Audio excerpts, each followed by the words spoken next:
Hi గారు, welcome to our channel. ప్రస్తుతం మనతో పాటు దాము పారది గారు సీనియర్ జర్నలిస్ట్ ఉన్నారు. వారితో ఒకసారి మాట్లాడదాం. సార్ నమస్కారం. నమస్తే.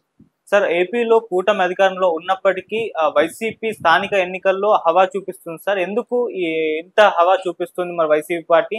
అంటే మామూలుగా ఇటువైపు వాళ్ళ నేతలను అరెస్ట్ చేయిస్తున్నారు, వాళ్ళ పార్టీని అణచివేయడానికి ట్రై చేస్తున్నప్పటికీ కూడా స్థానిక ఎన్నికల్లో మంచి రిజల్ట్స్ అయితే చూపించింది.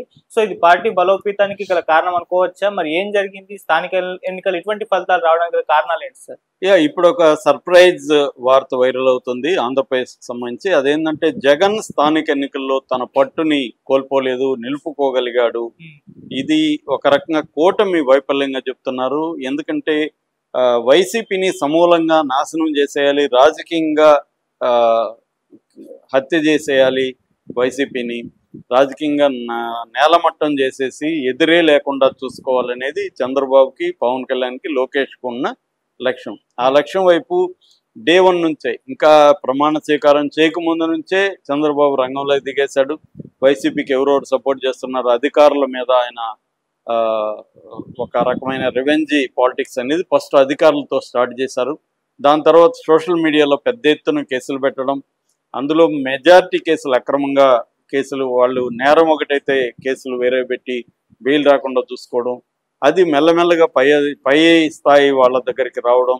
పోసాని కృష్ణమురళి కావచ్చు, తర్వాత వంశీ కావచ్చు, ఇలాంటి వాళ్ళ మీద రావడం. ఫైనల్గా జగన్ అటాక్ చేయాలని చెప్పి జగన్ మద్యం కేసులు కూడా పార్లమెంట్లో లావు కృష్ణదేవరాయల ద్వారా అక్కడ మెన్షన్ చేయించి ఆయన మీద సిబిఐ అండ్ ఈడీని రంగంలో దించాలి అన్న ఒక ప్లాన్తో చంద్రబాబు వెళ్తున్నాడు. అంటే క్లియర్గా ఈ 5 ఏళ్లలో వైసీపీ అనేదాన్ని బాగా వీక్ చేసేయాలి. అంటే దీనికి 2 అంచెలు ప్రధానంగా. ఒకటేమో వైసీపీలో ఉన్న కొంతమంది నాయకుల్ని జనసేనలోనూ, తెలుగుదేశంలోనూ, బీజేపీలోనూ చేర్చుకోవడం, లేదు కాంగ్రెస్కి పంపించడం. ఇది ఒక స్ట్రాటజీ. రెండో స్ట్రాటజీ, తాము చేర్చుకోలేని వాళ్ళు ఉంటారు, వాళ్ళు కూడా రాలేని వాళ్ళు ఉంటారు, అలాంటి వాళ్ళ మీద కేసులు పెట్టి తొక్కేయడం. వైసీపీలో ప్రధానంగా అంటే పదాధికారులు అంటారు, మామూలుగా సైన్యంలో పదాధికారులు లేకపోతే దళాధిపతులు. సైన్యాధ్యక్షుడిని కొట్టక ముందు దళాధిపతుల్ని కొట్టుకుంటూ రావాలి. సో అలాగా చంద్రబాబు కొంతమందిని టార్గెట్ చేసుకొని, కొడాలి నాని కావచ్చు, వల్లభనేని వంశీ కావచ్చు, రోజా కావచ్చు, అంబటి రాంబాబు కావచ్చు, పేర్ని నాని కావచ్చు, ఇలాగా వివిధ ఏరియాల్లో ఉండి ప్రజల్లో గట్టి పట్టున్న వాళ్ళు. రెండోది, మీడియాలో గట్టిగా వాయిస్ వినిపించే వాళ్ళు, వీళ్ళ మీద టార్గెట్ పెట్టి వాళ్ళని కేసులు పెట్టి భయభ్రాంతం చేస్తే సైలెంట్ అయిపోతారు వాళ్ళు. పదాధిపతులు సైలెంట్ అయిపోతే సైన్యాధ్యక్షుని కొట్టడం ఈజీ అన్న టార్గెట్లో వెళ్తున్నారు. అయితే ఇక్కడ ఇప్పుడు తెలుగుదేశానికి ఒక బలమైన షాక్ తగిలింది. అదేంటంటే 52 చోట్ల స్థానిక ఎన్నికలకు, స్థానిక దీనికి ఎన్నికలు, సంస్థలకు ఎన్నికలు జరిగాయి. ముఖ్యంగా 28 ఎంపీపీ సీట్లు, మండల ప్రజాపరిషత్ సీట్లకి 23 మండల వైస్ ఎంపీపీ అంటే మండల ప్రజాపరిషత్ వైస్ ప్రెసిడెంట్ పోస్టులకి, కొన్ని ఉప సర్పంచ్ పోస్టులకి ఎన్నికలు జరిగాయి. ఈ ఎన్నికలు 52 చోట్ల జరిగితే 39 చోట్ల వైసీపీ విజయకేతనం ఎగరేసింది. ఓన్లీ 10 మాత్రమే టీడీపీ గెలుచుకుంది. ఒకే ఒక దగ్గర మాత్రమే జనసేన గెలుచుకుంది. ఇవి మొత్తంగా 9 జిల్లాల్లో జరిగాయి అన్నమాట. ముఖ్యంగా వైసీపీ తీసుకుంటే ఎన్టీఆర్ జిల్లా నందిగామలో, సత్యసాయి జిల్లా రొద్దంకిలో, తిరుపతిలో రూరల్లో, కర్నూలు వెల్దుర్తి, ప్రకాశం మార్కాపురం, బాపట్ల పివిపాలెం, చిత్తూరు జిల్లా తవనంపల్లి, అన్నమయ్య జిల్లా రాయచోటి, ఇక్కడ ఎంపీపీలని కైవసం చేసుకుంది. తెలుగుదేశం పల్నాడులో అచ్చంపేట, గుంటూరులో దుగ్గిరాల, అల్లూరి జిల్లాలో సీతారామరాజు జిల్లాలో మాడుగుల, చిత్తూరు జిల్లాలో రామకుప్పం, ఇవి చేసుకుంది. ఒక్క జనసేన కర్నూలు రూరల్లో మాత్రమే జనసేన కైవసం చేసుకోగలిగింది. అంటే 52లో 39 చేసుకోగలిగిందంటే ఖచ్చితంగా వైసీపీ స్థానికంగా స్ట్రాంగ్గా ఉన్నట్టు, స్థానిక లీడర్లని భయపెట్టలేకపోయారని చెప్పచ్చు.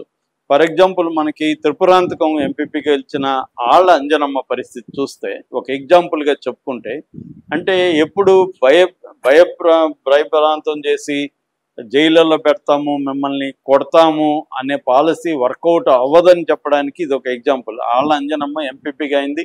వాళ్ళ భర్త ఆంజనేయ రెడ్డిని ఎస్సీ ఎస్టీ అట్రాసిటీస్ పెట్టి జైల్లో పడేశాడు చంద్రబాబు ప్రభుత్వం. అయినప్పటికీ కూడా ఆమె ధైర్యంగా నిలబడింది. ఆమె మీద దాడులు జరిగాయి, అయినా కూడా ఆమె ధైర్యంగా నిలబడి ఎంపీపీగా గెలవగలిగింది. అట్లా చాలా చోట్ల దాడులు చేశారు తెలుగుదేశం వాళ్ళు పోలీసుల సహకారంతో.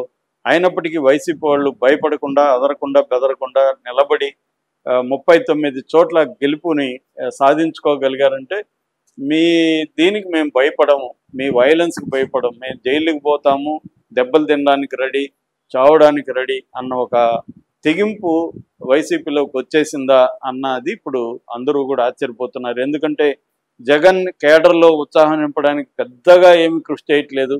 ఏదో అప్పుడప్పుడు డైలాగులు చెప్తున్నాడు.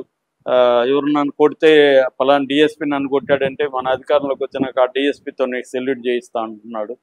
తర్వాత జగన్ 2.0 కొత్త వెర్షన్ వస్తుంది, ఇవన్నీ మాటలు చెప్తున్నాడు. కానీ ఇప్పటికి కూడా గట్టిగా కార్యకర్తల వైపు నిలబడి జగన్ పనిచేయట్లేదు. జగన్లో ఇంకా మార్పు రాలేదు. జగన్ అగ్రెసివ్గా లేడు, అఫెన్సివ్లో లేడు. మామూలుగా జగన్ ముందు నుంచి కూడా అఫెన్సివ్ పాలిటిక్స్ అంటే మనకి వార్ఫేర్లో ఒక సామెత ఉంటుంది, best form of defence is offence అని. నువ్వు డిఫెన్స్ పేరుతో నువ్వు సైలెంట్గా వెళ్ళిపోతుంటే వాళ్ళు కొడతానే ఉంటారు. నువ్వు కూడా తిరిగి ఒక దెబ్బ కొడితేనే వాళ్ళు తగ్గుతారు. కానీ నువ్వు దెబ్బ కొట్టకుండా దెబ్బల్ని కాసుకుంటూ తప్పించుకొని తిరుగుతా ఉంటే వాళ్ళకి ఈజీ అయిపోతుంది. అందుకని best form of defence is offence అనేది వార్ఫేర్లో ఒక ప్రముఖమైన ఇది. అది జగన్ ముందు నుంచి కూడా అఫెన్సివ్ పాలిటిక్స్ అనేది జగన్కి ఎక్కువ ఉంటుంది. నిజానికి చంద్రబాబు డిఫెన్సివ్ పాలిటిక్స్లో ఉంటాడు. అలాంటిది ఈ మధ్యకాలంలో జగన్ ఇటు మోడీతో కానీ ఇటు ఇక్కడ కానీ గట్టిగా ఢీకొంటున్నట్టుగా కనపడలేదు. నిజానికి చాలా ఆపర్చునిటీ వస్తాయి. ఫర్ ఎగ్జాంపుల్ ఇప్పుడు ప్రవీణ్ హత్య వచ్చింది. ఎందుకు వైసీపీ దాని మీద పెద్ద ఎత్తున చేయడం లేదు, దాని మీద మాట్లాడట్లేదు, దీని మీద విచారణ జరిపించాలని కానీ ఇంకోటి ఎందుకు చేయట్లేదు? అట్లాగే ఆ మధ్య ఆయన కాశీనాయన సత్రం కూలగొట్టారు, అది ఇప్పుడు మాట్లాడుతున్నాడు జగన్. అందరూ మాట్లాడి మనలాంటి వాళ్ళందరూ మాట్లాడినాక ఇప్పుడు ఆలస్యంగా మేల్కొని నిన్న మాట్లాడుతున్నాడు. అది జరిగినప్పుడే వెళ్ళిపోయి అక్కడికి అక్కడ జనాలతో మాట్లాడి అది చేస్తునుంటే అది మంచి ఇష్యూ. అది పవన్ కళ్యాణ్ కూడా దెబ్బ తగిలే ఇష్యూ. ఎందుకంటే పవన్ కళ్యాణ్ ఒక పక్క సనాతనం అని అబ్స్ట్రాక్ట్గా మాట్లాడుతున్నాడు, కానీ కాంక్రీట్గా సనాతన ధర్మం అంటే అర్థమేమి? వాళ్ళు చెప్పే అర్థం ప్రజలకి మేలు చేసేదని. మరి ప్రజలకు మేలు చేసే ఒక కాశీనాయన సత్రాన్ని అటవీ శాఖ అధికారులు కొడుతుంటే పవన్ కళ్యాణ్ ఎందుకు అడ్డుకోలేదు? ఆ విషయాన్ని కూడా ఉపయోగించుకోలేదు జగన్. అట్లా చాలా అంశాలు వస్తున్నా కూడా జగన్ దాన్ని గ్రాప్ చేసుకొని ప్రజా ఉద్యమాలు నిర్మించడంలో ఫెయిల్ అవుతున్నాడు. అట్లాగే చంద్రబాబుతో కంపేర్ చేసినప్పుడు తమ నాయకులు అరెస్ట్ అయ్యి జైళ్ళలో ఉంటే ఇమీడియట్గా విడిపించుకునే ఒక వ్యవస్థ జగన్ దగ్గర లేదు. చంద్రబాబు మనం చూస్తే చాలామంది గతంలో నాయకులు అరెస్ట్ అయినప్పుడు, చివరికి రఘురామకృష్ణరాజు అరెస్ట్ అయినప్పుడు అర్ధరాత్రులు కూడా జడ్జిల్ని లేపి మరి ఇళ్లలో కూడా బెయిల్ తెచ్చుకున్న సందర్భాలు ఉన్నాయి. లేదు ప్రైవేట్ హాస్పిటల్లో అచ్చెన్నాయుడు లాంటి వాళ్ళని రమేష్ హాస్పిటల్కి తీసుకెళ్ళిన సందర్భాలు ఉన్నాయి. కానీ ఇవాళ చూస్తే మనకి వంశీని ఎలా వేధిస్తున్నారో చూస్తున్నాం, పోసాని కృష్ణమురళిని ఎలా వేధిస్తున్నారో చూస్తున్నాం. జగన్ ఏం చేయగలుగుతున్నాడు? సో ఇది ఆ బలహీనతలంతా ఎప్పుడు బయటపడతాయంటే అధికారం లేనప్పుడు. అధికారం ఉంటే నువ్వు నీళ్ళల్లో చేపలాగా నీళ్ళు ఉన్నట్టు, అధికారం లేకపోతే నీళ్లు లేని చెరువులో చేపలాగా మనం బయటకు వచ్చేస్తాం. మన బలమంతా అధికారం లేనప్పుడు కూడా నువ్వు ఉండగలగాలి, సర్వైవ్ కాగలగాలి, నీ కేడర్ని నీ నాయకుల్ని కాపాడుకోగలగాలి. అది జగన్ ఫెయిల్యూర్ కనిపిస్తుంది. ఇక్కడ ఆశ్చర్యం ఏంటంటే అంత జగన్ ఫెయిల్యూర్ ఉన్నప్పటికీ కూడా కింది స్థాయి నాయకత్వం, కింది స్థాయి కేడరు వైసీపీలో చాలా స్ట్రాంగ్గానే ఉంది. దీనికి ఒక కారణం ఏంటంటే వీళ్ళు ఇల్లీగల్గా అరెస్టులు చేయడం, దౌర్జన్యపూరితంగా వాళ్ళ మీద దాడులు చేయించడం, దీనివల్ల వాళ్ళ కసి పెరిగింది. సరే రండి ఏమవుతుంది, జైలుకి వెళ్తాము లేకపోతే దెబ్బలు తింటాం అంతే కదా, ఎంతకాలం మనం భయపడి పరుగులెత్తా ఉంటాం అని ఒక ధైర్యంగా నిలబడడం అనేది జగన్కి ఇది గొప్ప ఒక ఉత్సాహాన్ని ఇచ్చే అంశము.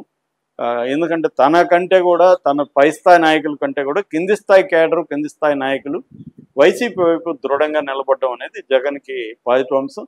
దీని నుంచి తెలుగుదేశం ప్రభుత్వం కూడా నేర్చుకోవాల్సింది ఏంటంటే పై స్థాయి నాయకులను టార్గెట్ చేస్తే ఓకే, కానీ కింది స్థాయి వాళ్ళని